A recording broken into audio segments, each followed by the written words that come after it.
মাঝে মাঝে ওয়েদার খুব সুন্দর হয়ে যায়। সেদিনের দিনটাও ছিল সেরকমই। প্রাকৃতিক সৌন্দর্যের আসলেই তুলনা হয় না, তাই না? আসসালামু আলাইকুম সবাইকে। কেমন আছেন সবাই?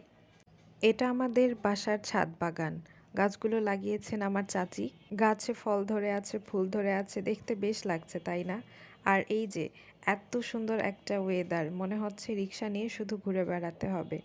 মন এমনিই ভালো হয়ে যাবে, তাই না? আসলে মন ভালো হওয়ার জন্য খুব বেশি কিছু প্রয়োজন হয় না। আর আজকে সবথেকে স্পেশাল যাদের দেখাবো তারা হচ্ছে এই যে, ওদের কি একটু ভালোভাবে দেখা যাচ্ছে? এই যে জুম করে দেখাচ্ছি। এই পাখিগুলোর নাম কেউ বলতে পারবেন? ওরা বকের সমজাতীয় হবে, কারণ ওরা মাছ খায়। আশেপাশে বড় পুকুর বা নদী এরকম কিছু থাকলে হয়তোবা তার আশেপাশে কোনো গাছে থাকে, কিন্তু আমাদের আশেপাশে খুব বেশি বড় এরকম পুকুর বা নদী নেই। তারপরও ওরা এই গাছটায় থাকে, আমাদের বাসার ঠিক পাশে। আমার তো ওদের খুবই স্পেশাল লাগে, কারণ এগুলো তো সব জায়গায় দেখা যায় না, তাই না? আপনাদের বাসার আশেপাশে কোথাও কি এই স্পেশাল জিনিসগুলো দেখা যায়? জুম করে দেখালে একদমই চুপচাপ বসে আছে, একদম শোপিসের মতো, তাই না? দেখতে বেশ দারুণ লাগে। যাই হোক, সেদিন এতই সুন্দর ছিল ওয়েদারটা যে বাইরে আর ঘুরতে যাওয়া লাগেনি। বাসায় একদম ছাদেই মন ভালো হয়ে গিয়েছে সব কিছু দেখে।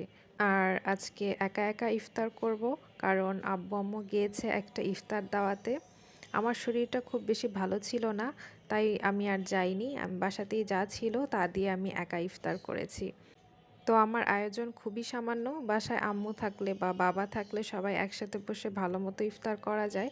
আর খুব বেশি ইফতারের খাবার আমি খেতে পারি না, তাই খুবই সামান্য কিছু খেয়ে দেখব। এখানে আমি পেঁয়াজ, কাঁচামরিচ, টমেটো, সরিষার তেল দিয়ে সাথে ছোলা দিয়ে সব কিছু একসাথে মাখাবো। মুড়ি মাখানো আর কি যাকে বলে। এভাবে কিন্তু আমি খাই না। আজকে একা একা কি যেন করছি। টাইম পাস বলা যায় আর কি। আর সবার সাথে যখন ইফতার করতে বসি এভাবে আর কি ক্যামেরা অন করা হয় না, কিন্তু একদমই একা ছিলাম, বাসায় কেউই ছিল না, তাই আর কি। তারপর নামাজ শেষে, ইফতার শেষে 1 কাপ চা, খুবই শান্তির একটা বিষয়। যাই হোক, কিছু গিফট হাতে পেয়েছি, এগুলো আপুর তরফ থেকে। খুবই প্রয়োজনীয় একটা জিনিস আছে, ব্যান্ডগুলো তো খুবই দরকার হয়, কিছুদিন পরপরই লাগে। আর এখানে একটা ইয়াররিং সেট আছে, ইয়াররিং সেটটা বেশ সুন্দর, তাই না? এই টাইপের অর্নামেন্ট আমি পরি, তো দেখা যাক কবে কিভাবে পরা যায়।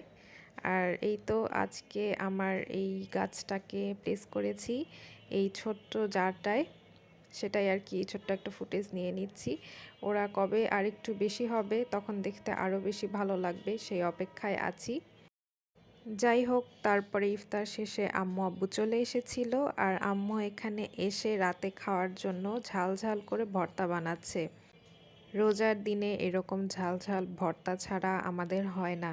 যতই মাছ মাংস থাকুক, আমি এর আগেও ভিডিওতে বলেছি যে ঝাল ঝাল ভর্তা আমাদের লাগবেই। তো এদিকে ভর্তা বানানো হচ্ছে, আর এদিকে আমি প্লেটে ভাত নিয়ে নিয়েছি। একটু ভাতটা মাখানোর মতো করা হয়েছে, আর হচ্ছে সাথে আছে ডাল ভর্তা। আর এটা কি, এটা হচ্ছে সাথে কড়া করে ভাজা ভুড়ি। তো এই পর্যন্তই, ভালো থাকবেন সবাই।